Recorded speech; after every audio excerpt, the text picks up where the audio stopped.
So good evening, good morning to one and all. I'd like to hand over to Mr. Sudarshan Jain, the Secretary General of the Indian Pharmaceutical Alliance, for the opening comments.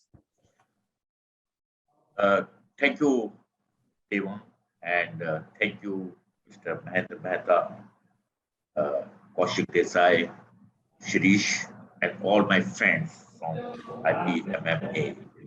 It is indeed a privilege today that we are having today meeting with IPMMA, and I've always admired Mahendraji, Kaushikji, as well as Ajit Singhji, who is not here today, because we have always worked together, heard a lot about it, and we said that if machine manufacturers and the pharma industry come together, they can make fundamental difference in improving the quality and efficiency in the overall process.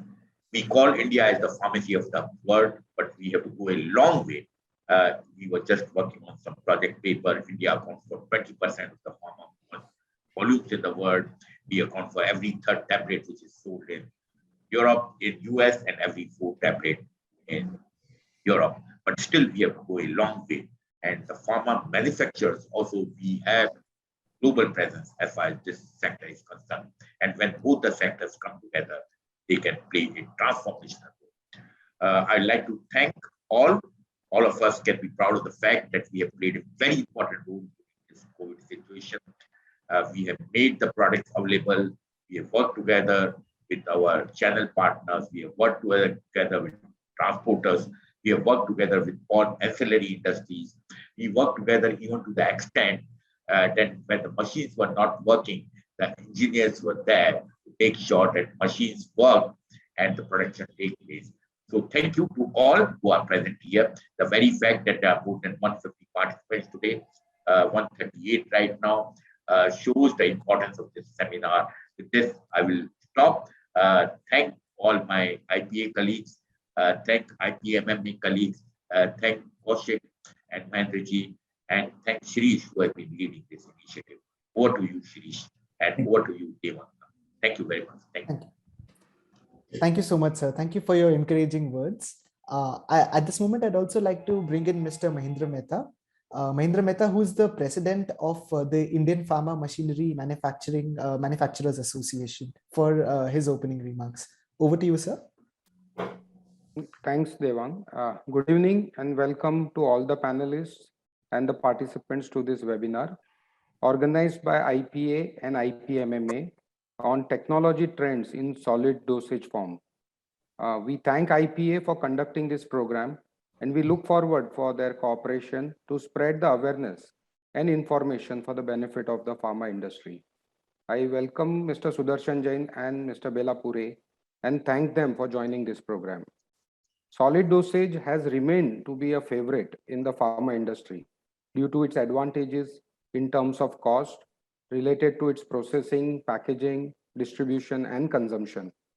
However, the industry has gone through a continuous improvement in terms of technology, whether it is in granulation, tableting, encapsulation, printing, packaging, inspection, automation, etc. There has been a sea change in the way the solid dosage was being handled a decade ago. You can see products now which are done through dry and wet granulation, tablets with 2, 3 multi-layers with core and coat, capsules filled with pellets and tablets inside it, inspection machines to check the smallest of the defect or the spots, packaging machines fully loaded with cameras to ensure that the packaging is done well, and track and trace systems and whatnot.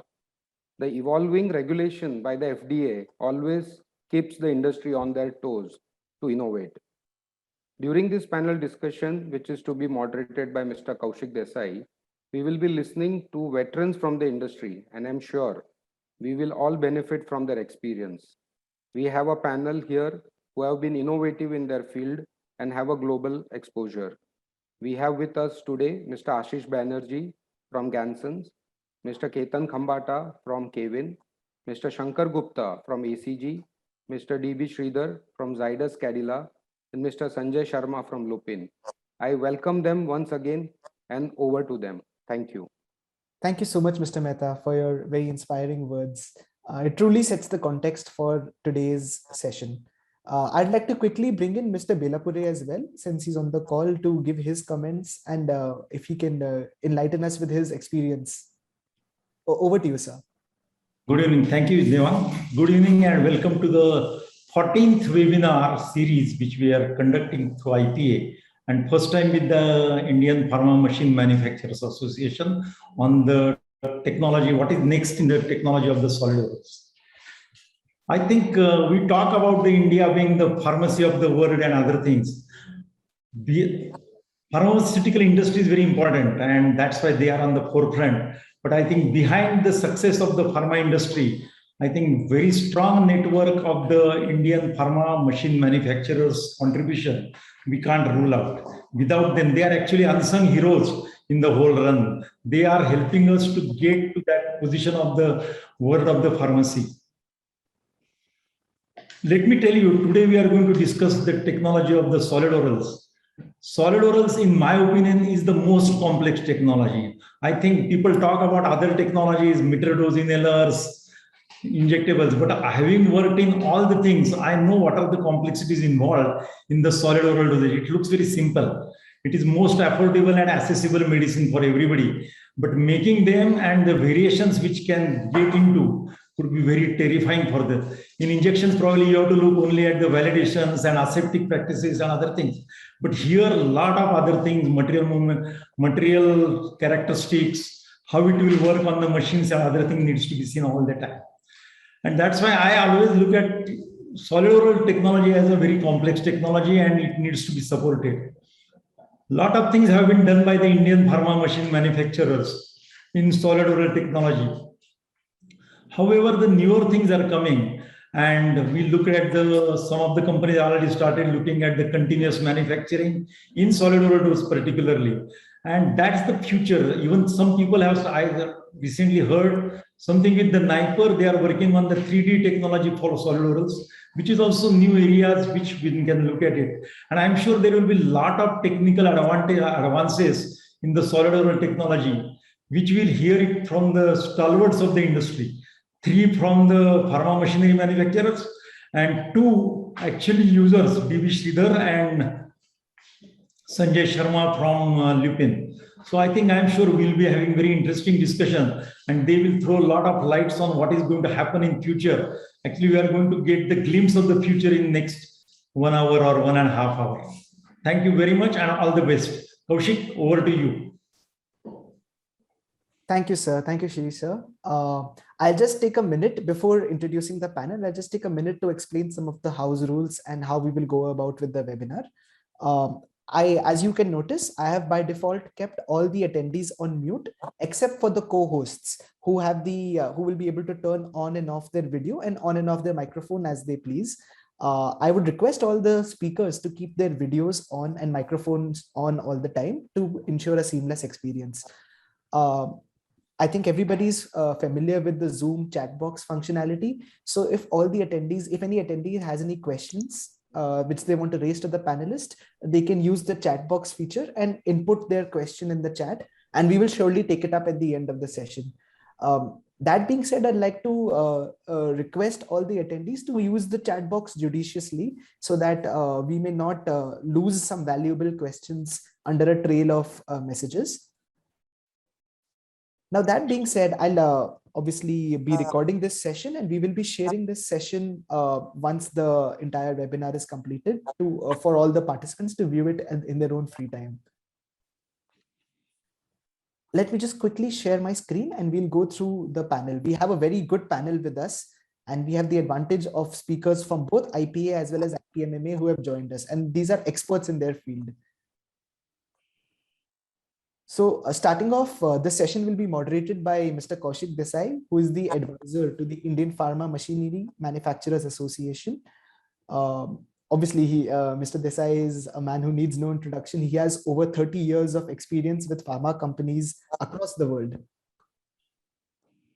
Joining him in the panel, we have Mr. Ashish Banerjee, who is the Managing Director of Gansons Limited. We have Mr. Ketan Khambata, who is the founder of the Kevin Group. We have Mr. Shankar Gupta, President and COO of ACG Worldwide. Mr. DB Sridhar, the Senior Vice President and Head, Manufacturing Science and Technology, Zydus Cadila. And Mr. Sanjay Sharma, Vice President and Head, Technology Transfer Formulations, Lupin Limited. With this, I hand over the stage to Mr. Kaushik Desai, and we are all looking forward to a really enlightening and inspiring discussion. Over to you. Thank you, Deva. Before I start, I must thank Mr. Sudarshan Jainji and the Mahendra Bhai giving us encouragement and giving initial welcome, and the Sirish Belapure too for bringing a head start to this entire session. And I'm sure that it will be purely technological oriented and people will be greatly benefited. The oral solid dosage forms has a long history of over 100 years, and still it is going strong. The global oral solid dosage formulation market is forecasted to grow to $926 billion by 2027, according to a report by Future Market Insights.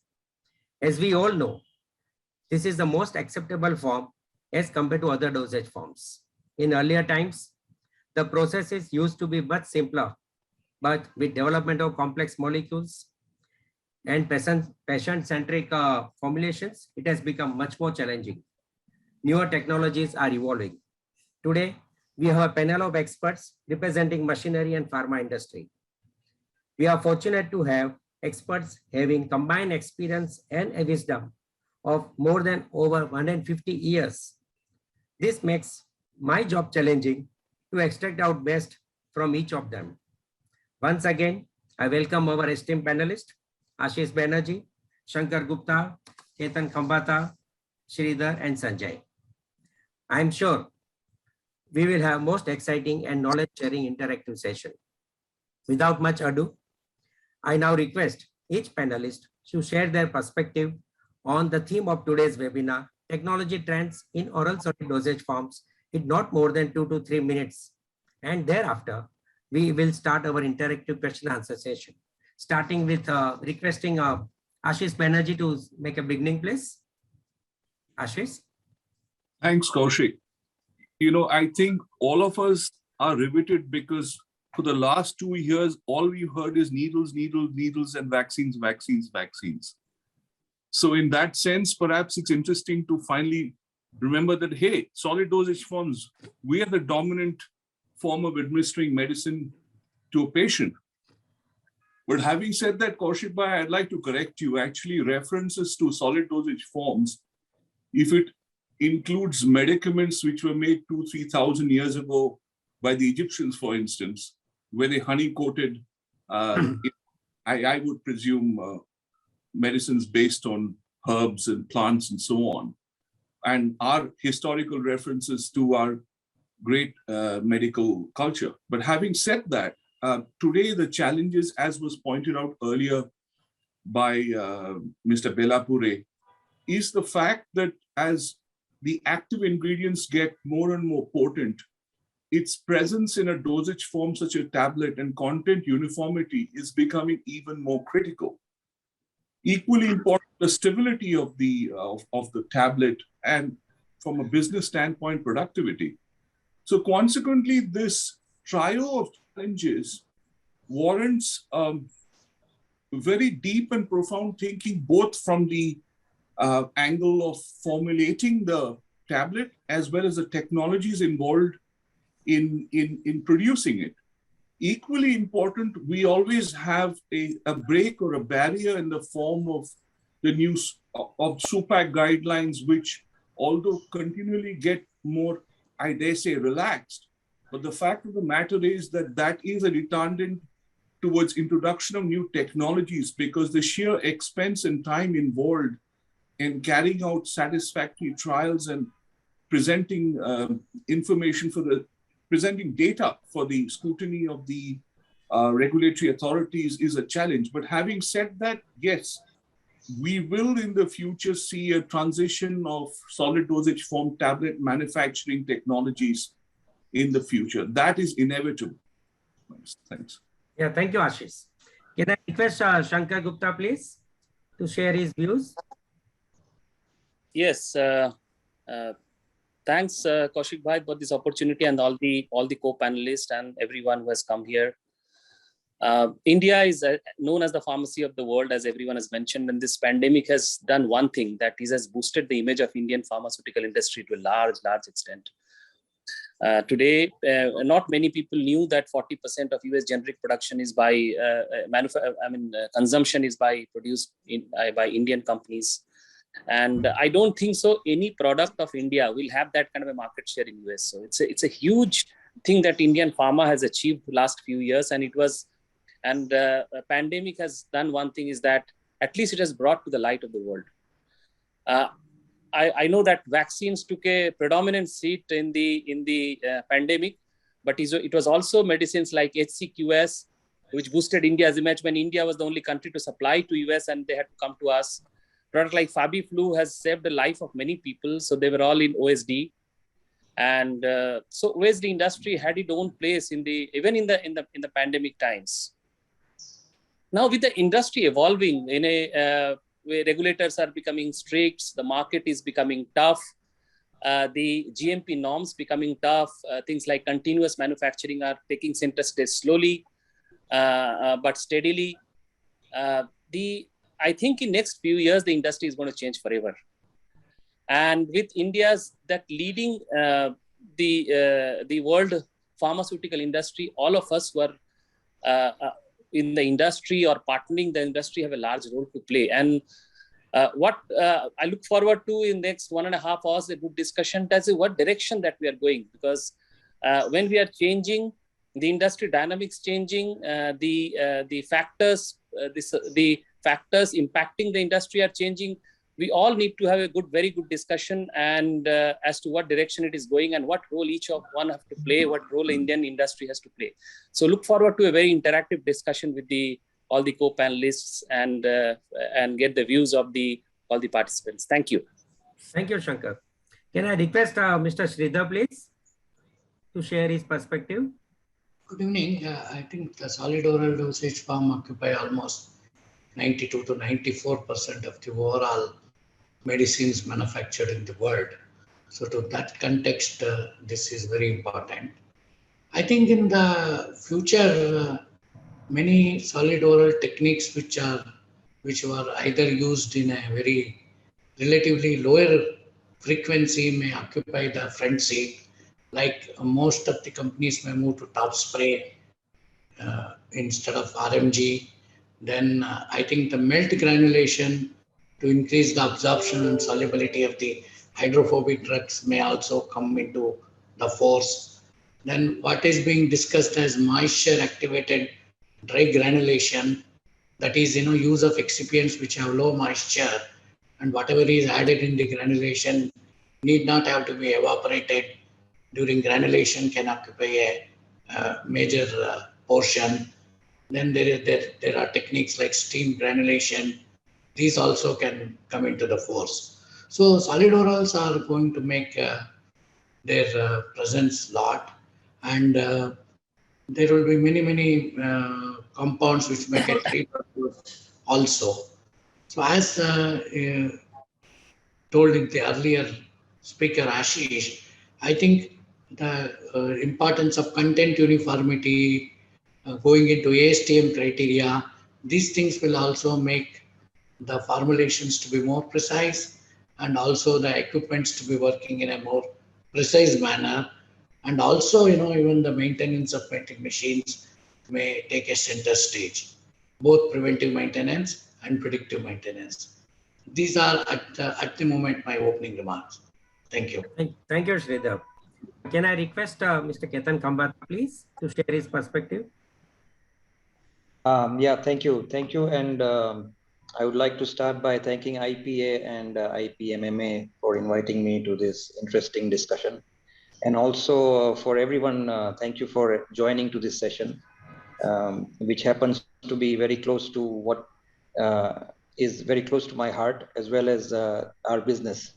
And I have all my life done solid dosage, oral solid dosage equipment. And it gives me a unique perspective of how things have changed. Currently, if you see the trends, the topic that mentions the current trends. 70% of the molecules that are being developed today are molecules in the solid dosage form. And out of these, quite a few are high potent. And that requires specialized equipment, specialized knowledge to produce this on both the sides, on the side of the manufacturer as well as the equipment supplier.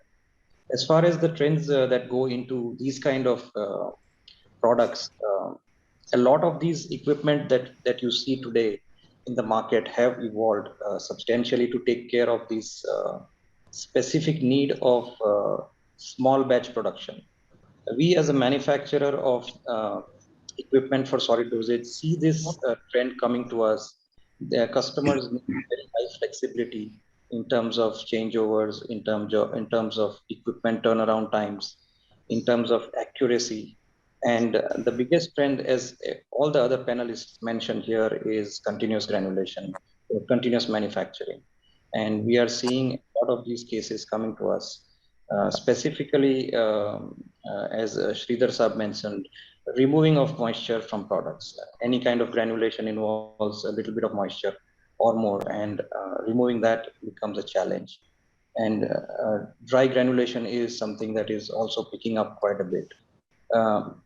Extrusion technologies that are going into continuous manufacturing, that's also something that is picking up or has been picked up by a few companies. And going forward, what we see is the big role of automation in this whole process of manufacturing solids. As more and more companies and countries actually want localized manufacturing, what has happened due to COVID is companies trying to bring manufacturing home also is affecting how drugs are produced. Most of the world wants plants to be produced, to be installed in very small capital, what is called as lean capital. And Indian knowledge on this area is substantial with the ability of the Indian pharma industry to produce drugs at one of the lowest cost. It has pushed the manufacturing industry, the machine manufacturers also to innovate and produce equipment that is capable of providing this benefit or this edge to the generic industry, especially to produce drugs at very, very low cost and substantially high standards. So these are my opening remarks, and looking forward to a good session with all the panelists and everyone around here. Thank you. Thank you, Ketan bhai. Shall I request now Mr. Sanjay Shah? Hey, good evening to all. At the outset, let me first, congratulate IPA and IPMMA to collaborate and set up this event, because it's one of its kind. We don't see such kind of events, often. Talking about the current state of OSD manufacturing, it's quite mature, I would say, as far as conventional formulation is concerned. But still, it's a bit immature for more complex formulation. And going forward, since most of the product development, as the other panelists also said, would be more and more complex molecules, and they would be having more patent challenges. The regulatory expectations are at its peak right now. So, and alongside, you also need to maintain the facility in the compliance state. So the product delivery would no longer be achieved by mere efforts from the pharma professional or people from the pharma front. I think it's more of a collaborative effort between the pharma, the equipment manufacturer, and also the raw material suppliers. So everyone has to collaboratively work together to achieve this going forward. If we want to keep pace, there has been a lot of initiatives, though, happening globally in terms of, digital transformation, automation, data analytics, and then creating capabilities for platform technology. And also, as we all know, continuous manufacturing and PAT is becoming the new buzz.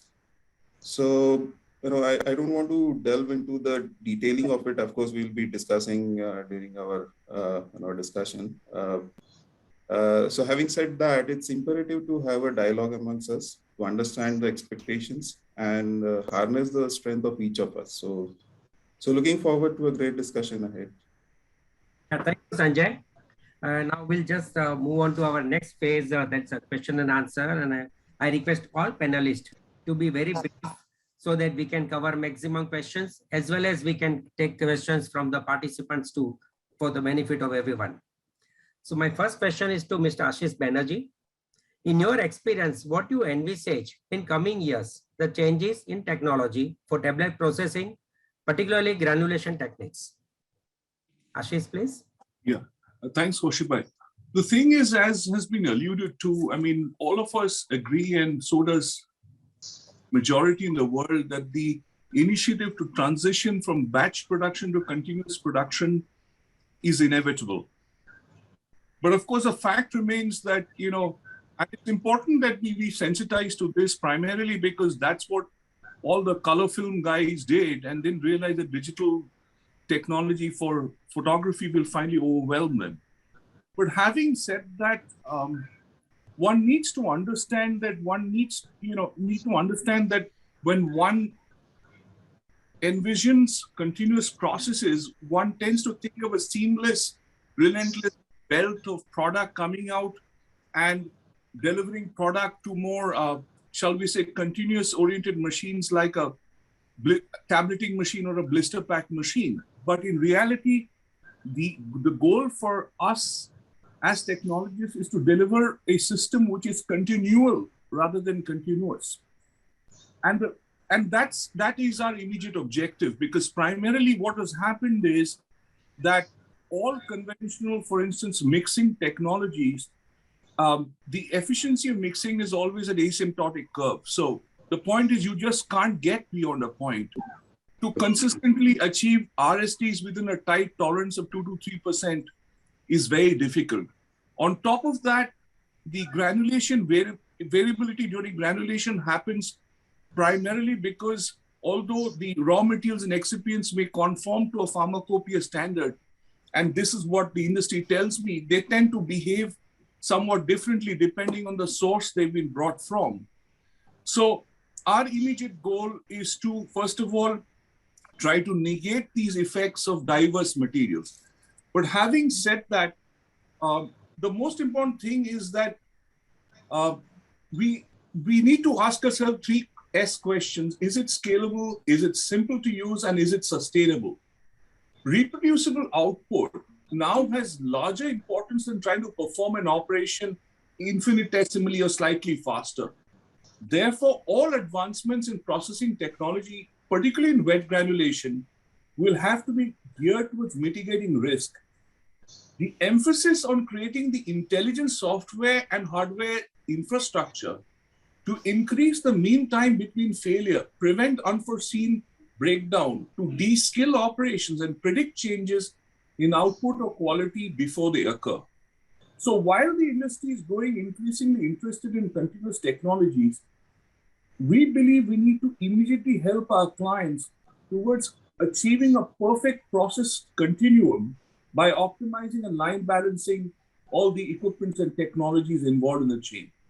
Of course, as we proceed with the discussion, we can discuss the vital elements which come in. Thank you, Ashish. Ketan, would you like to add anything to further what Ashish has said? Yeah. So you mentioned about granulation technologies. Yes, I agree quite a bit to what Ashish has mentioned. Granulation technology has 2 distinct sides to it. One is where you remove moisture, and one is you actually don't bring in any moisture. And we see a lot of molecules moving towards also dry, what is called as dry granulation. And inherent advantages of granulation technologies on both the sides, but there is a definite advantage in terms of dry granulation, where the footprint of the manufacturing facility becomes smaller. Plus, you have what is quasi-continuous manufacturing possible, and a consistency that is more desirable by the industry. So typically, when we go to compression, blend uniformity, the percentage of active reduces, that becomes a more challenge at compression stage. And we typically want a blend uniformity that is excellent. And what Ashish mentioned is also very appropriate in blending, especially. Yeah. Thank you, Ketan. I'll now request Sridhar and Sanjay to respond to this question. Oral solid dosage forms requires most of the time material handling to a large extent and many a times create issues. Can you please share your experience in material handling so as to avoid cross-contamination and maintain product quality, and what technology evolution is expected in coming years, particularly in this area? I think material handling is one of the crucial aspects in the oral solid dosage form, primarily due to two aspects. One is the huge quantity of the material which is handled, and second, most of the technologies while we are handling can produce the dust, and thereby the dust can create a cross contamination issue. There is a very big push while we are handling the material to go to a closed system. That means, let's say, after dispensing till to the blending, to completely go to a closed system. So the moment we get into the closed system, the problems which we are anticipating and which we are facing every day is, one is choking issues. I mean, when we talk about the closed systems, definitely they involve the usage of pipes, either a vacuum transfer system. When we are handling, as mentioned by other panelists, that most of the dosage forms today, which we are going to make, are complex in nature, or IR, mostly DR and ER. That means they have a high amount of polymer. So when we start using an inline milling system, the high amount of polymer starts creating a problem in milling. So should we look it for a two-stage milling in inline or a one-stage?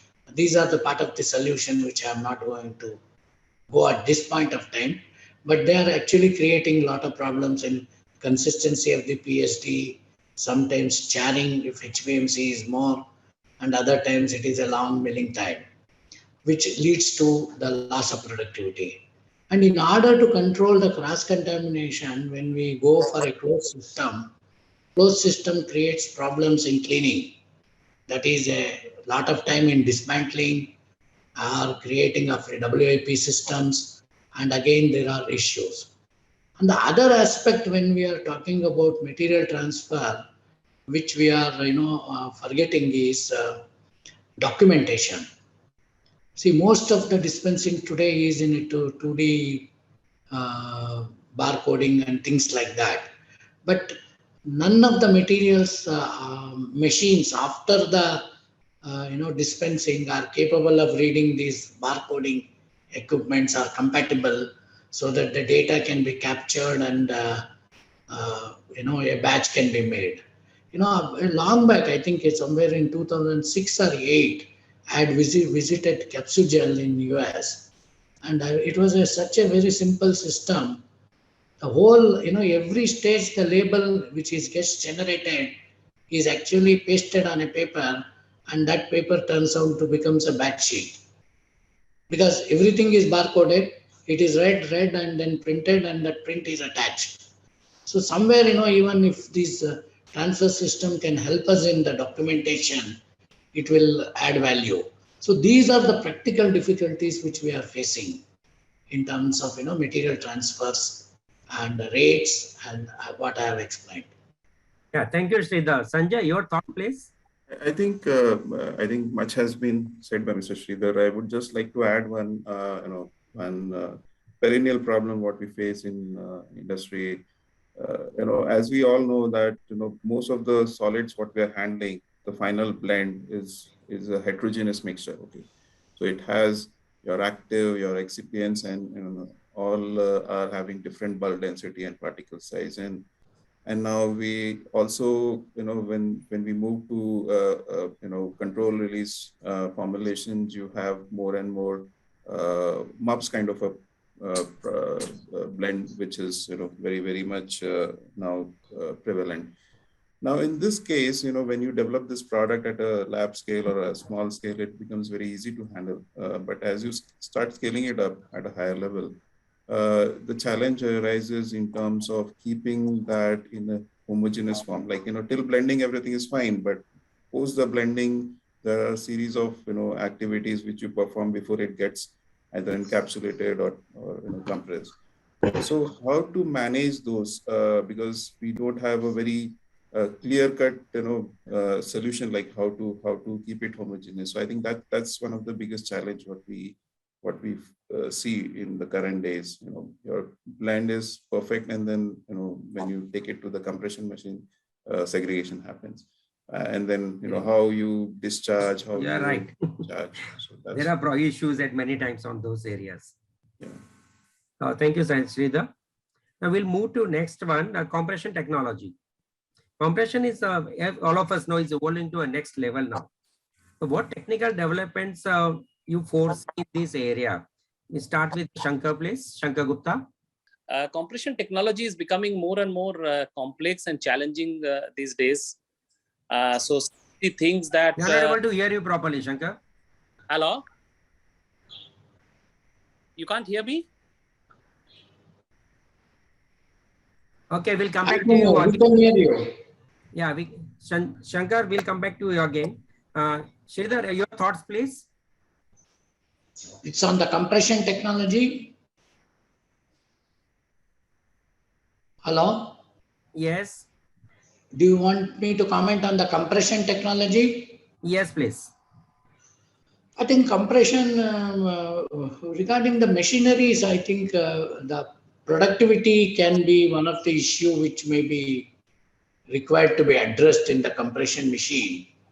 But I think what is going to gain more and more importance in terms of, as explained, when we are moving towards marks, when we are moving towards potent molecules, I think in compression, the real discussion may start happening whether we should prefer a single rotary or a double rotary. Because from my own recent experiences, many of the tight content uniformity are not able to be achieved in a double rotary because there is a carryover powder which is not uniform. Whereas the same formulation runs at a much higher speeds, and then there are no problems with ASTM, meeting ASTM criteria and 90-95% confidence levels in content uniformity in the single rotaries. And also, my own experience while discussing with the operators are that a single rotary is easy to manage for an operator with all the assemblies and etc. And easy to clean, easy to assemble, easy to maintain. But single rotary suffers with productivity is in the mind. So I think there may be quite an improvements may happen in compression machines with respect to more single rotary machines coming, but with a higher speeds, so that it can make up for many of the things. So that's one compression improvements which I think I am looking forward, and I think it may happen. Other aspects of a compression machine which may come into force, as earlier also MSAGs in the feeding systems. How do we load the granules? How do we ensure that there is no segregation? And then a lot of automations in the compression machines and things like that. And the third factor, which I think I'm just putting this point here for discussion, maybe we can take it towards the end, is that there are so many factors and the data which we acquire from the compression machine with the audit trail, and with so much of reviews needed for the R-fund data, for the alarms and all. Sometimes I joke that, many times we are now forgetting how to make a tablet or a capsule, but more concerned about the computer and the machine. So it will be good if the IPMMA can look into segregating different file names when it gets generated during the setup, during the trial and the alarm, and can help in good software which can easily review the orphaned data, etc. Because otherwise, these requirements which are coming with the recent 483, it can take a lot of productive time to review this and clear the machine for the next batch. So this is also, I think, one of the very important aspects which I am looking at in the compression technology to be happening. And maybe we may move for more segmented turrets if it is made affordable. Yes, thank you, Sridhar. What you have been saying is correct, because but with the advent of this digitization, I think there is not very far where we have machine learning and data analytics will put in place, so that data comes and we have predictive technology to see what has been going through. Shankar, are you now okay? Can you Yeah, respond to Kaushik, this? can Yeah, you hear? please. On the compression technology, the future, what technological developments are expected? Yeah, one is a few factors that even Mr. Sridhar mentioned. What is important is in compression machine is productivity is extremely important. Content uniformity is very important. Weight variation is very important. So some cases, the double rotary machines have advantage. Some cases, single rotary machines have advantage. But the application that I'm seeing getting ground in compression application are MUX applications that are getting ground very much. Bilayer applications are getting ground very much. And content uniformity, as mentioned, is becoming very, very important. So I see MUPS application and bilayer applications going forward is going to be very, very important. And it's going more and more traction into the pharmaceutical industry. That's a trend that I'm seeing in compression technology. Okay, thank you. She talked about data generation and others. So let's go to digitization, which applications. Do we feel that digital application will make process and machine simpler and more efficient? Can you provide some examples? And are we ready to take care of digitization on the machines? I like Shankar to respond on this, and then Ketan Bhai. Yeah. See, today's pharma industry is already moving in that direction. They are already moving to data to dashboard based metric systems, on where we get the real time data and the production KPIs on a mobile application. There are pharma facilities which are going into the direction. What it does is that for a operation guy, it helps in streamlining the entire operation. It helps in eliminating waste, and it helps in enhancing efficiency. Actually, what it does for a engineering or a maintenance guy is optimizes maintenance schedules, more of planned schedule than a breakdown schedule. More of spare part management, inventory management on parts, making sure that he has less inventory, or he optimizes inventory, which actually increases his cash flow. But overall, giving some examples is that is a operation or a maintenance supervisor. He's not off on the machine. He's outside. He gets a real-time feedback on his mobile that there is a temperature of some of the components is a challenging. So he immediately informs the guys who is operating in the system to check on the lubrication. Then a immediate breakdown, which could have been very, very challenging, could be prevented. Or a production supervisor seeing that some of the machine parameters are not up to the mark. He may be at home or he may be at somewhere else. He immediately informs the guy who is there in the shop floor, keep us check these parameters, and that really, really prevents increases uptime, increases efficiency. But if you see at a macro level, what it's going to do is that it's going to change the paradigm of pharma industry digitization. As you said, that pharma industry has been, and India and globally has been, one of the most industries which has been huge on GMP or CGP, good manufacturing practices, but not necessarily the most efficient industry. So it's going to bring a huge efficiency in the industry altogether. It's going to bring efficiency in production. It's going to bring efficiency in supply chain. And it's also going to bring more of predictive and preventive maintenance, because today's maintenance is primarily what we see is breakdown maintenance. So it's overall going to bring efficiency, and I think it's going to change the pharma industry forever. And I'm already seeing that coming. To answer your questions, yes, I'm not saying that we are 100% ready for digitization, but we are moving, I think, quite rapidly in the direction that digitization in pharma industry, next 2 to 3 years, you will see rapid digitization of the pharma industry first. That's my view. Ketan, your thoughts, please.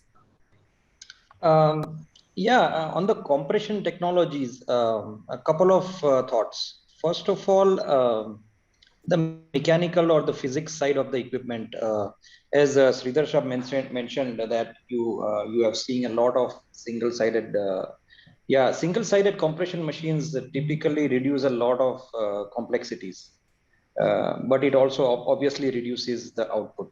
And there is only a certain amount of speed that you can achieve, after which the machine itself would defy laws of physics and not be able to produce, no matter which manufacturer comes into play. The complexity starts at granulation actually, and we have done an independent study with outside agencies on segregation happening on compression machines. And surprisingly, there is hardly any segregation that happens on a compression machine. Typically, segregation happens when, especially at blending, after blending, and that's when you say plant logistics, moving material in typically in Indian facilities that we have seen largely is small containers, and you move a lot of luggage within the plant, and these systems are usually the last systems that get attention when designing a plant. Most facilities focus on the key equipment, and then bins and containers and stuff like that is left to the last, and that actually adds to a lot of losses in the yield, as well as a lot of material movement, which is non-productive work actually. So on the compression side, yes, if the machine is fed continuously, let's say you feed 1 ton of material, it is going to produce continuously. So it's a very lean manufacturing setup if you have large containers, and it helps the compression machine to be stable, continuously producing at that rate. We are seeing a lot of companies going in for automation as well. Now, automation is typically driven by the cultural side as well. A lot of management pressure is there to collect data automatically, because they typically do not want to rely on manually collected data. And obviously so, because FDA also believes that the real data, that raw data that comes out of the machine is the real data. And that also poses a challenge, because this is a permanent data. You collect this data and keep it for n number of years, and anytime it can be pulled out. So we have systems that obviously in today's world, with databases that go into millions of data points and stuff like that, I mean, you can collect as much data as you need. But collecting the right data, what we are seeing is that the data collection is now happening at not the equipment level alone, but at the block level or at the plant level. So a centralized data collection, so which removes that anxiety or removes that problem at each equipment, and you get continuous data to the equipment. So that's one trend that we are seeing. The second trend that we see is what are you doing with that data? So efficiency measurement, how do you improve your efficiency based on this data? How do you analyze this data? A lot of the times you are collecting a lot of data, but the right formats for efficiency, the right teams that look into that, there is hardly any, on the efficiency side, there is hardly any team that looks after the lean manufacturing or such programs that run into plants to basically improve efficiencies on compression machines or the likes of such equipment. So we are trying to see how we can kind of automate that data collection. The other part of the whole ecosystem is predictive maintenance. Now that is coming into play substantially. Before a breakdown happens, we want to warn, we want to warn the maintenance teams or the production equipment management team that there is likely a failure expected.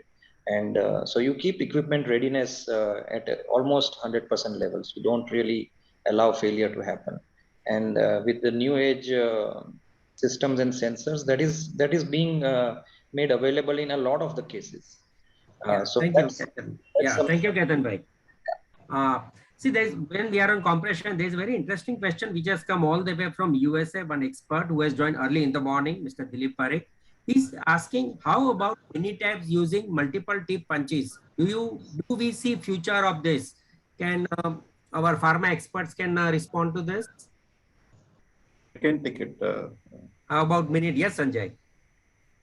I mean, going forward, these kind of technology would be more prevalent where, mini tabs, then, feeding, because, as the products become more complex, you need to go for such kind of innovative solutions where you have, two drugs which are incompatible, then you have to put them together, maybe in a capsule form.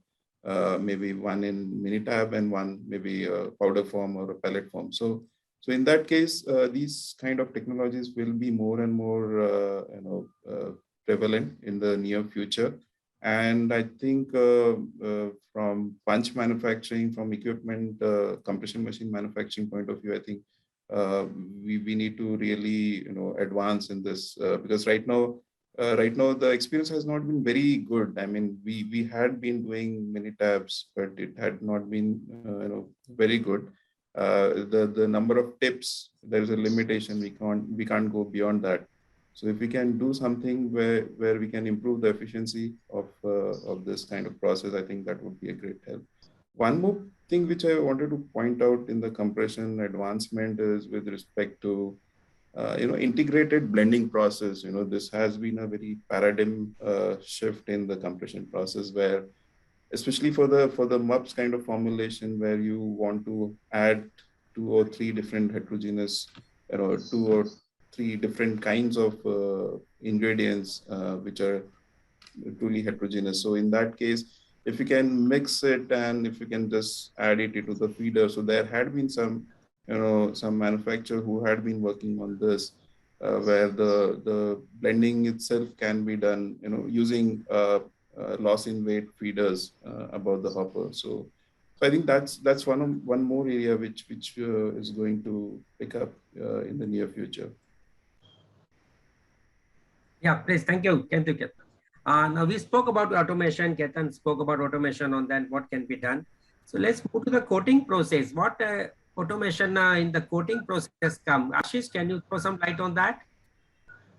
Well, basically, Kaushik, for the reasons of converting what was viewed as an esoteric art into a science, we fortunately got into automation pretty early, almost 30 years ago. And in fact, we showed our first computer-driven coater almost 20 years ago.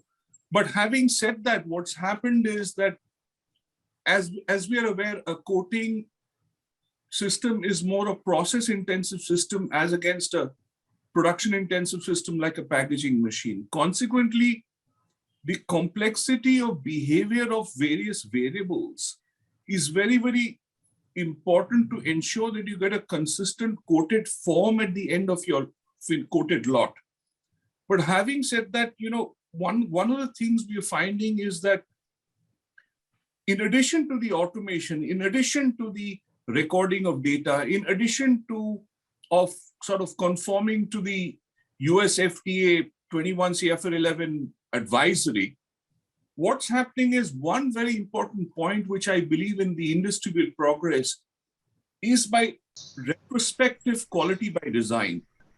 The analysis of data to give you a profound insight onto the key process variables which are impacting quality at the end of your lot.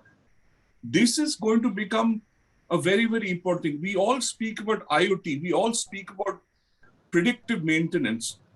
In our opinion, that is a given. That is a lot of the lessons learned by the pharma industry is actually arriving from other industries.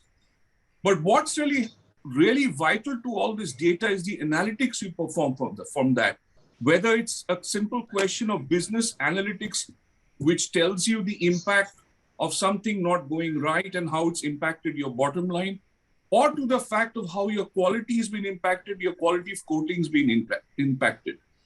And we strongly believe the IoT is only leading towards artificial intelligence to enable simpler and more consistent production of lots.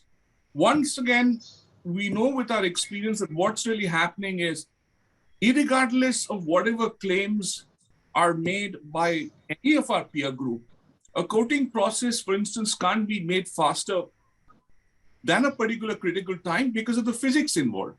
But how do we create systems? How do we design the automation to ensure that you have that peace of mind that day in, day out, year after year, you produce that quality? That's where I feel automation plays a role. Of course, the integrity of data, the inviolate nature of data is vital. But at the end of the day, it's the analytics, this ability to perform retrospective analysis, which will give you a profound insight as to how to go forward. Thank you. Thank you, Ashish. Yeah, we all spoke about digitization, but nowadays, this Pharma 4.0 concept has been talked globally. And not many companies, I'll say these big companies, have started putting up facilities meeting smart factory norms.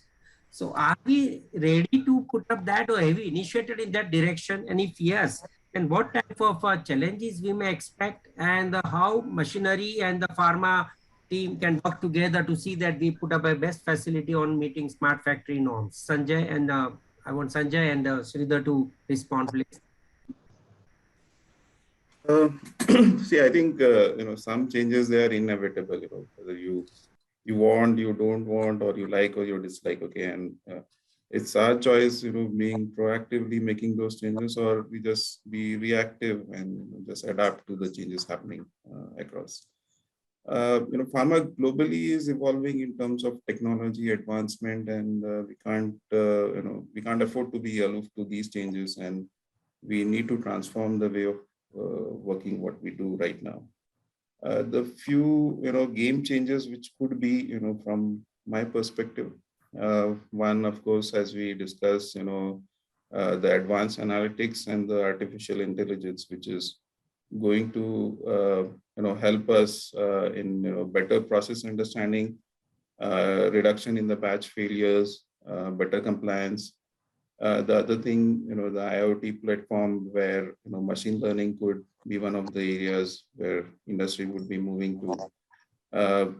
Of course, we discussed like shifting from the preventive to predictive maintenance, which improves your overall efficiency by reducing the downtime. The digitalization of the shop floor in terms of business analytics, like integrating your plants together, your machineries together on a single dashboard. This could happen. Then, apart from that, the artificial or the virtual reality could also play a good amount of role in terms of digitally enabling the learning process for the workforce, and the digital SOPs and work instructions, etc., also would be very much seen in the near future. Apart from that, as far as the operation is concerned, I think robotics also is going to play a role, especially in the analytical area. Nowadays, you have auto DISO tester and lot many other instruments.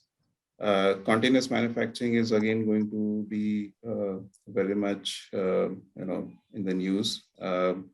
And of course, PAT, process analytical technology. So that's also going to be prevalent. So I think these are the things where industry is going to move. And the major hurdle, what I foresee right now is we although we understand all these things, but we need to gear up for that. The biggest challenge what we have right now is integrating all these systems together.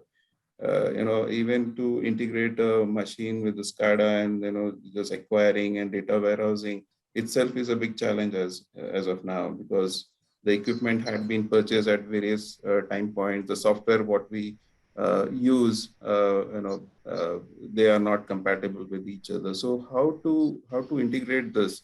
I think that's a bigger challenge which we need to answer.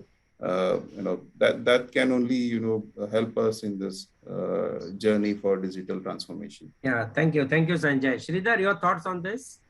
Yeah, I think people are attempting. Many companies are attempting, but I'm not sure where it will take us.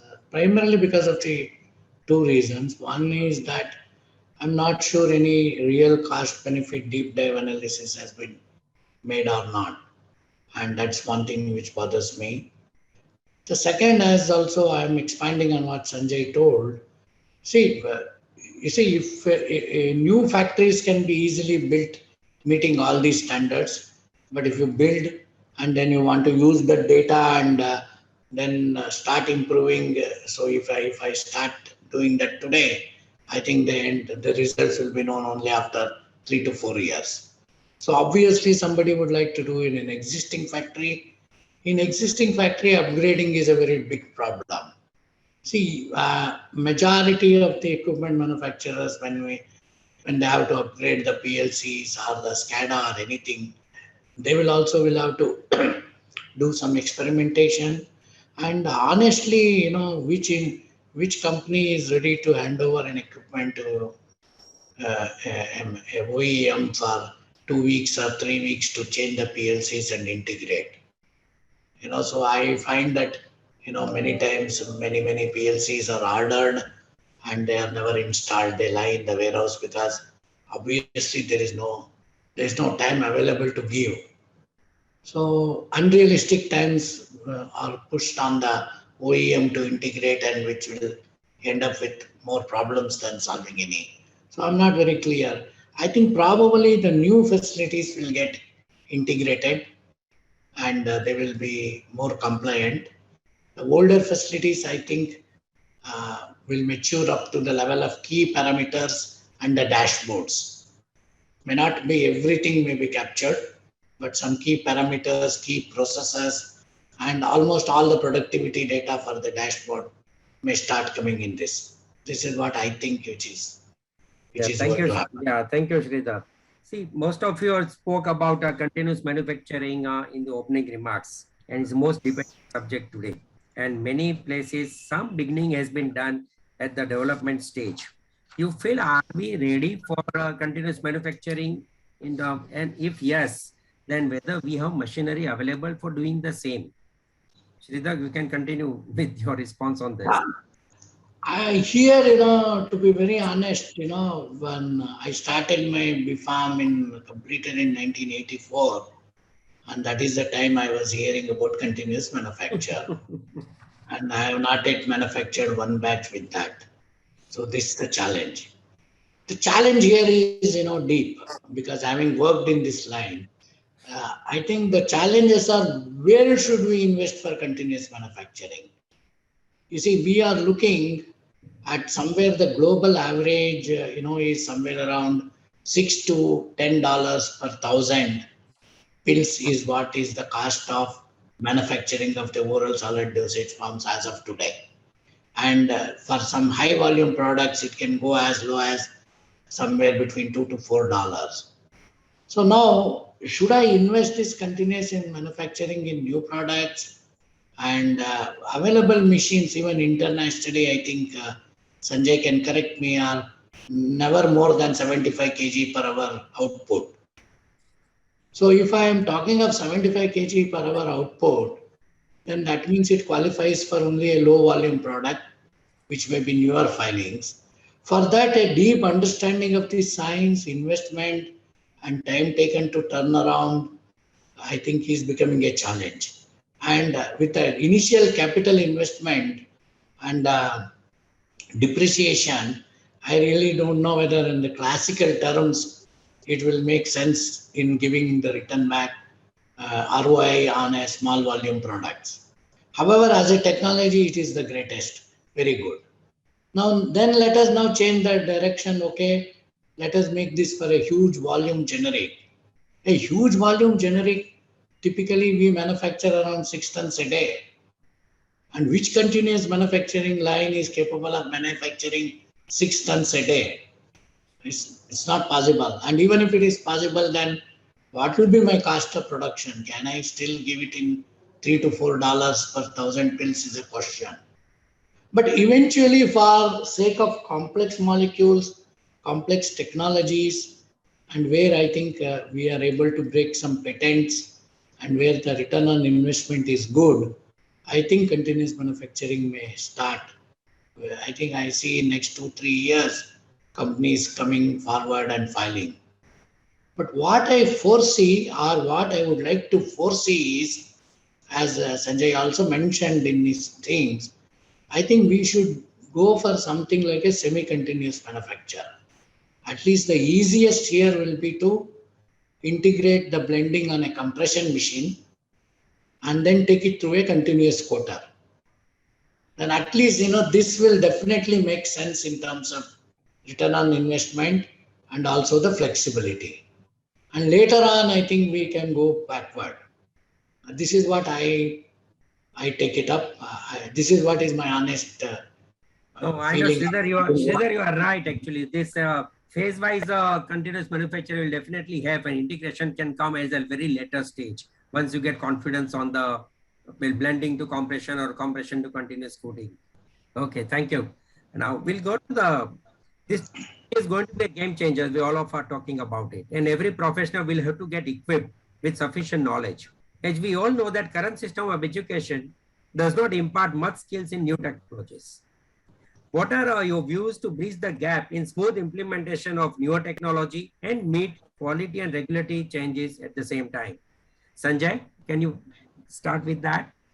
Yeah, I do agree. I mean, I do agree there's a huge gap between the academia and the industry, and whatever is taught and whatever is practiced.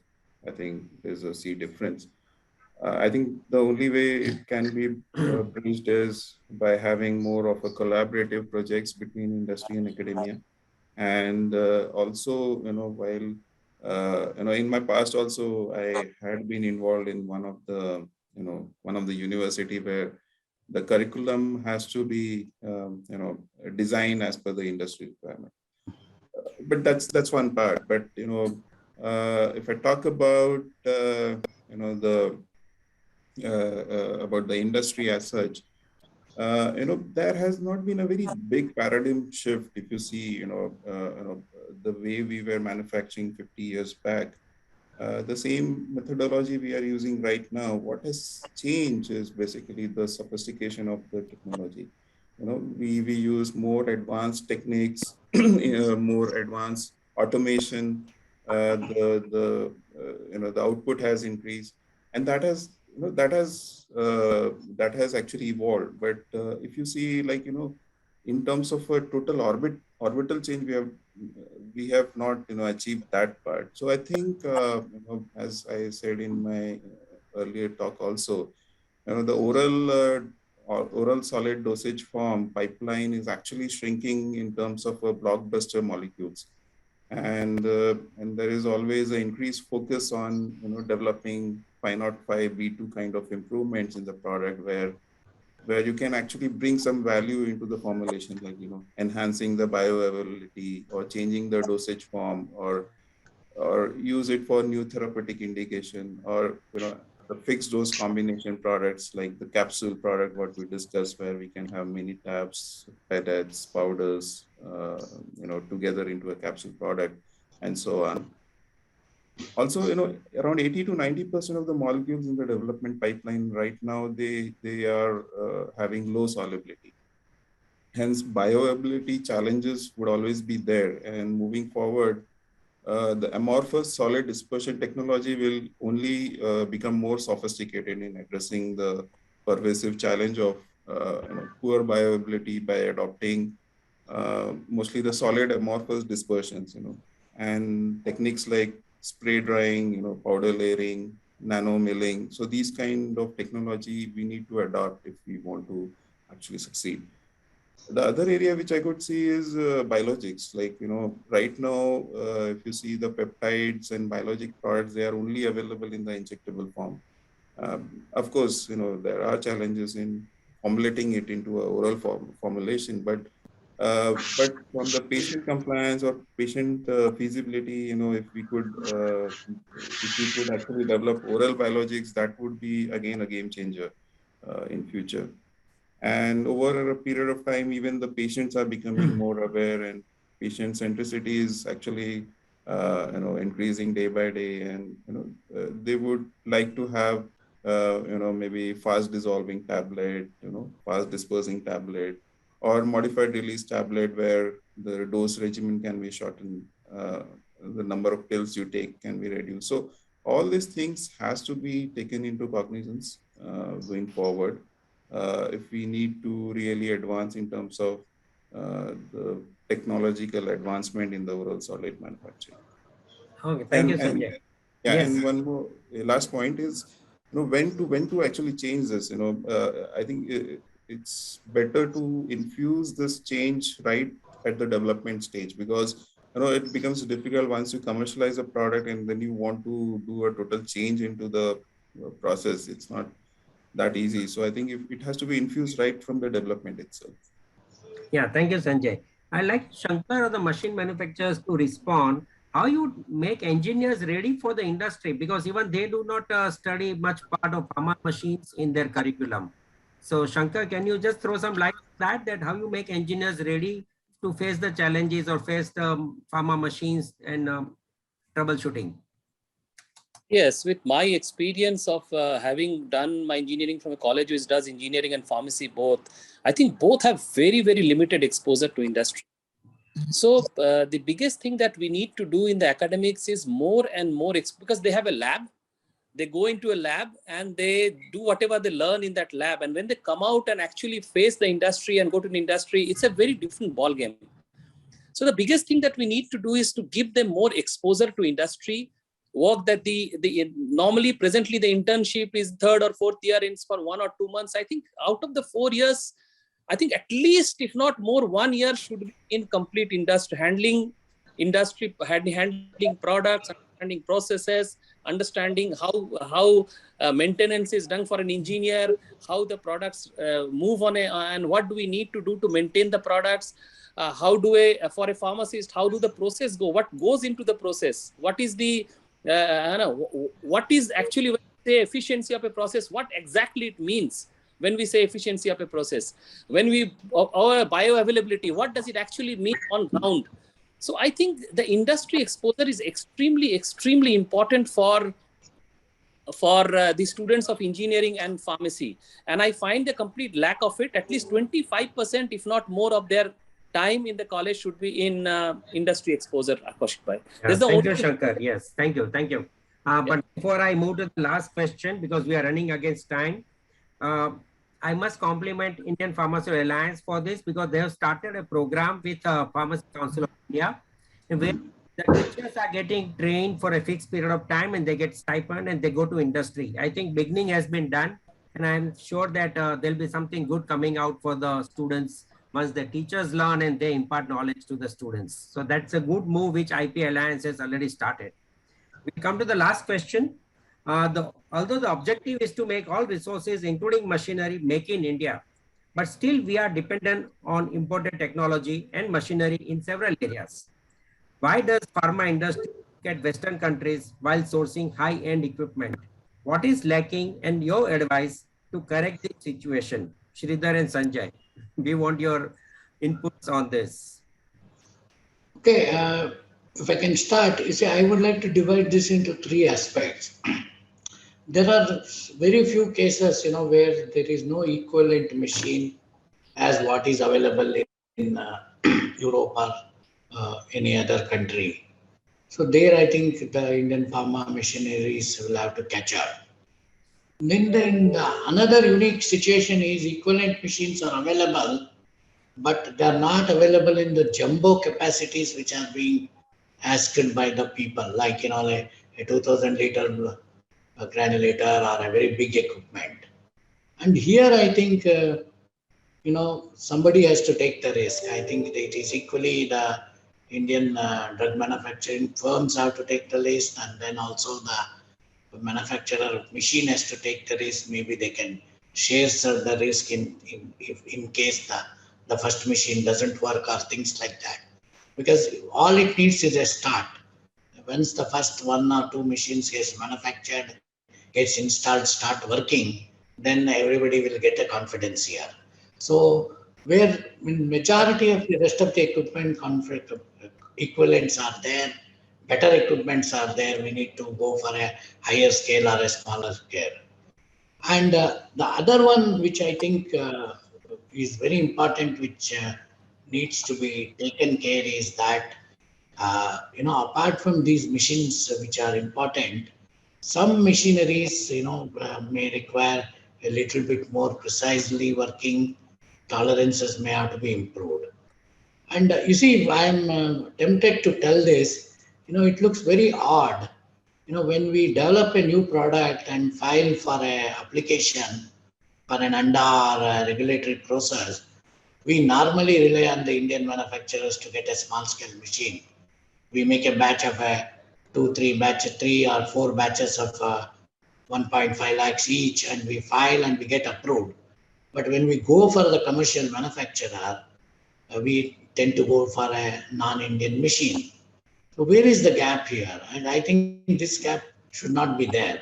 I think the gap is there, either there are no high productivity machines available locally, or when we get certain observations of centering a tablet or having more precision control on the output of a tablet or a capsule or a soft gel, then the models which we have used to make the small scale batches are not capable of doing that at a higher scale. I think if this bridge is taken over and proactively both the developer of the product and the machine manufacturer works to bridge the gap, then this dichotomy can be resolved. It should not be that we, we get approval based upon the local machine, but for commercial we are not using that. So these are the things. The last one, but it is very important, is that the kind of the documentation which comes along with the machine, I think lot can be improved. Because a machine is audited, the initial qualification documents are audited by many people. And if they are up to the mark and they're good, then that itself creates a lot of business for the machine manufacturers. So the system turnaround documents, how the machine was built, what is the installation, etc. The documentation part, I think, can be improved also. I think these 3 to 4 areas, if we work, then we will have a major share in the equipments. Thank you. Sanjay, your thoughts, please. I think I think majority of it has already been covered by Mr. Sridhar. I just would like to reiterate a few things. One is the documentary support, of course, for sure, which is one of the deterrent. The second thing which I feel is lack of scalable models. The problem what we face is that as he rightly said, you develop a product at a smaller scale and then you scale it up to a higher scale. There is a vast difference in terms of the geometric and kinematic dynamic similarity between the equipments, which leads to a lot of scale-up challenges. And that's one of the factors which is considered while selecting the equipment. Because as you know, in pharma, most of, our hands are quite tied in terms of, the processing parameters and, whatever we file. We have to stick to it, or else you go for variation filing. So I think this is one factor which also plays a role. The third factor which I would like to touch upon is the technical expertise. If we can have a technical expertise in terms of a staff who can actually handhold the pharma manufacturers in terms of resolving the teething issues. Because I've seen like many times, you purchase the equipment and then somehow, you're not able to utilize it to the optimum, and then you are left out. So that technical support from the equipment manufacturer, that can also play a long way in actually adopting the Indian machineries. And I think there are quite a bit of advantages if you see if we go for Indian manufacturers. One is the customized approach. I mean, you can't get customization in an international vendor, but at least in Indian manufacturer, you can do a bit of customization. So that is there. I think these are a few things which I would like to. Yeah, thank you, Sanjay. Ketan, would you like to respond to some extent, please, quickly? Yeah, sure.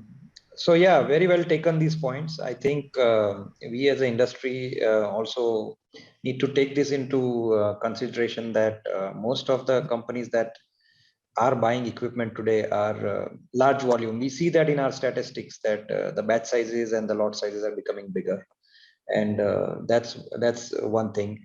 Sridhar Saab mentioned about industry partnership, and that's a very key parameter to address because in the early days, my father used to tell me that all the machines that they developed at CADMAC were typically with an industry need and an industry partnership, and there was this compulsion of import duty and stuff like that.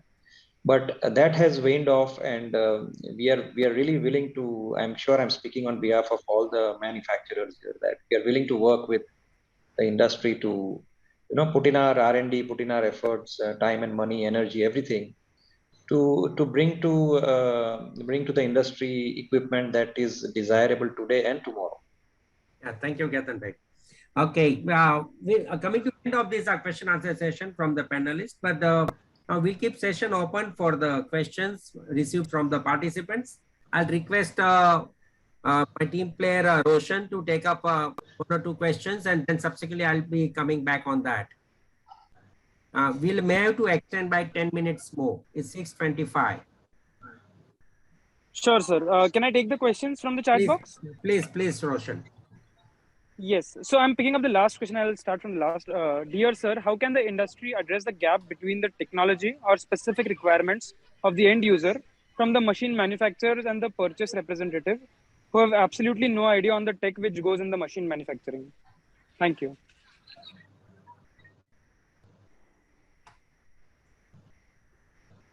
Can you just repeat the question slowly, please? Could not. Sure, sir. I'll repeat the question. So it's slightly a longish question, but I'll repeat it again. So how can the industry address the gap between the technology or specific requirements of the end user from the machine manufacturers and the purchase representative who have absolutely no idea on the tech which goes in the machine manufacturing? Essentially, how can a novice help himself in purchasing? Yeah, Ashish, would you like to respond to this? Yeah, sorry. Yeah. Well, basically, it comes down to really understanding the need. And I mean, I may be a little indiscreet in saying this, but a lot of times we find URS is wanting in what the actual end user wants. And that is primarily an activity which should be undertaken in the end user's premise. Now, of course, that doesn't in any sense absolve us as manufacturers to interact with them. So all of us, I'm sure, make attempts to have a deeper and more profound understanding of what the end user actually wants. But the challenge for us is the people who we are talking to is that purchase guy or is that projects guy who gives us that URS and says, here, quote for it. I'm afraid we get constrained by that. So, of course, there's a lot we can do as manufacturers to interact and dig out the ultimate need, but then it would call for the other hand to be extended as well. Okay, thank you.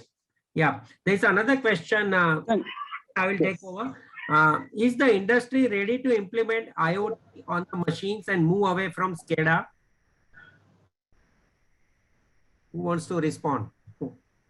I think yes, the intent is there, but it's a long journey. Yeah. Okay. Ketan bhai or Ashish or Shankar?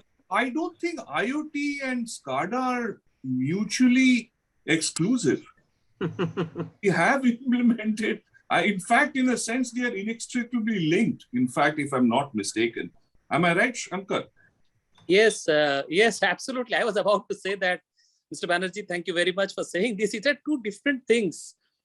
SCADA is about, IoT is more about getting data on operational related efficiency or getting data on the performance related, and SCADA is more about data integrity and getting, more production parameter related data. So these two are very, very different things. One is more related to efficiency of the operation, and one is more related to the parameters. So these are very two different things. And thank you. So no, Shankar, you made it clear. That's fine. Both are totally different area of expertise required on that. Okay, this is a simple question. Is any alternative for IPA for punch cleaning? Can somebody from the process respond, Sridhar? I don't think we need to look at that. There is no danger in using that. It's being used since the day I was born, and there are no problems. Unless and until there is any specific safety issues have happened to anybody. That's true. So there's another question on the continuous manufacturing. We discuss about that, but still a long way to go in India. But there's a question says that some manufacturers already started experimenting at the pilot scale. And what is the view of the panel on 3D printed drugs? Can it be used for mass production for a market like India, or will it remain a niche for bespoke medication? I think if I can take this, see 3D printing and these kind of breakthrough technologies, these are, at a very primitive stage. I mean, I don't think any company has really, in a true sense, commercialized any of these technologies. But, if we have a vision of maybe, 20 years down the line, these could be certainly, I mean, you could see this in reality. But in the current scenario, I don't foresee, at least in the next 4-5 years, this could be more of an experimental thing. And this could be started with some niche products where we say, the customized pill for the patients. And then slowly, the applicability can be increased. But as far as generic industry is concerned, where we have, in a plant, we have 300 different types of products going on. It's really, a big challenge whether we could use such kind of technologies for mass production. But yeah, for campaign basis and for some niche technologies going forward could be a reality. Yeah, thank you. There is a question, how we will get assurance with a sensor that inlet tablet is present inside the tablet, inlet tablet tag, and tablet in tablet technology. While we acknowledge that inner tablet is missing many times inside the tablet, but going in approved lot. Is tablet within tablet. So how the quality assurance of that entire process? Can someone throw that? No, there are camera systems available to even detect the presence and absence, and also even the centering of the tablet in a tablet. Yeah, thank you. Course has that model. And, yeah, there's one technical question. Do you see variable ingredient characteristics could be a challenge for continuous manufacturing? USP is currently working on specifying ingredient characteristics for continuous manufacturing.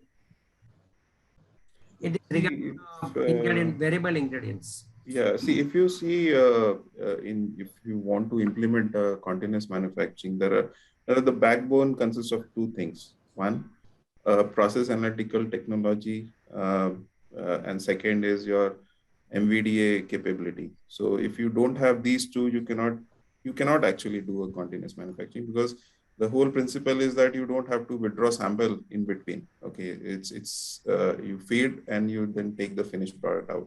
So you need to have a process analytical tool which is fixed and which will actually give you online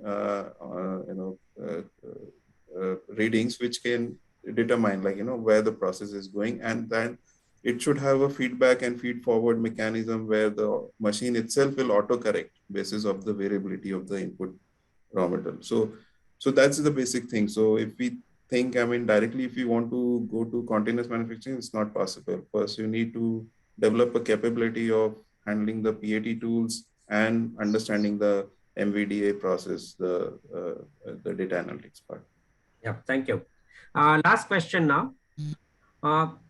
What can you share your thoughts on the URS for instruments or equipment or a machine, which at the end are going to be delivered as per what is constructed? Because this is a question on the preparation of URS and the qualifications and design qualifications. How? My take back on this from having headed the qualification also is that I think many times we are making a mockery out of a URS, to be very honest. A standard industry model equipment. We write URS for a FETE machine, and the FETE is not going to customize anything, even 1% for me. Neither Ashish Bhai is going to customize anything of his photo for me. It's a standard industry model available. Come on, Mr. Sri, I'm a much nicer guy. Yeah? Ashish. But we spend hours together in cutting and pasting the people's files in my own company's letterhead and say this is the URS. And so what I would say is, on a fabricated item, the URS assumes a lot of importance, even as per the industry guideline. On an industry standard model, I think the URS should more focus upon, more discussions towards, what is the scale-up parameters of the machines, what are the CPPs which I would like to get a printout, and what is the type of customization I need for my batch printout and things like that. Yeah, thank because you. I'm not going to design a impeller or a cutter Yes. or anything there. I had one last input Please. on this, and yeah, typically the URS has become a specification sheet for things like stainless steel, motors, electricals, and it is more of something that you give it to a contractor rather than a solution provider like a machine supplier. So yeah, the focus should be more on the process deliverables rather than what kind of things are going inside the machine. Yes, Ashish, your thoughts on that? See, the thing is, I've had the opportunity to receive and bid for an international project for a very, very prominent pharmaceutical player, global player. And the URS was indeed extremely illuminating, because right from the statement of purpose as to why they want to machine, it went into such meticulous detail that it really created confidence to us as a potential vendor to quote. But most importantly, I think our Indian industry fails to realize that the URS is the start of the V waterfall cycle, in which you close a cycle with the performance qualification, which is qualified against the URS you created. And for that, I believe that, there has to be a closer engagement between the department formulating the URS with the actual end user and with the products. Once that is done, I think all the Indian manufacturers will be able to satisfy their criteria. Yeah, thank you. Kaushik, but one please. Agree with Mr. Banerjee. See, generally, I don't want to get into this debate of Indian, but generally what we get from a multinational company URS, it's so thorough. It's not only about steel and material. It's about, everything, every specification, every parameter of every component that we're going to use. So it's so thorough that once we sign and once we get on with that, now we really find it's very, very, at the time of installation or at the time of execution of the project, very interesting. So if we can, as a country, can move into that kind of a system where URS is the understanding between the user and the manufacturer, we can really, really solve much of our problems. So that's my advice. Yeah, thank you. And I know that what I suggest, one comment. Please, Sridhar, go ahead. We should, you see, as you say, while making the URS, it has to be between the two technical teams of the machine manufacturer, the production and the R&D department of the company. And as you told, the parameters, the process required, etc., and the type of controls I require and the control strategy, if that is discussed out, it will solve all the matter. Yes. But unfortunately, everybody wants to meet the MD and the people want to meet the The person who gives the purchase order, and we end up with confusions. Yes, very valid point.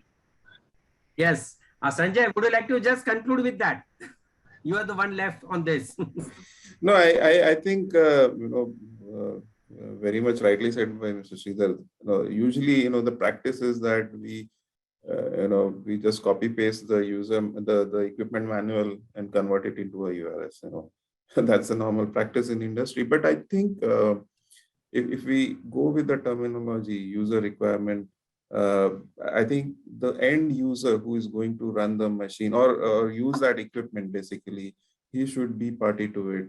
First, the objective has to be very clearly set. What is the objective, for this machine? What are his expectations? And then the URS has to be made, not the other way around. So, yeah. Thank you. So there is one last feedback I wanted. Yeah, please. You see, with the advent of technology, I being a old, when I started the pharma, I used to use even a ribbon mixer and a mass mixer. I think some of the products which we are making really need that. But I think we have some of the older machines and the designs are really good for some of the products which are being made today. We struggle to make every product in an RMG, whereas maybe a product should really be made in a ribbon mixer.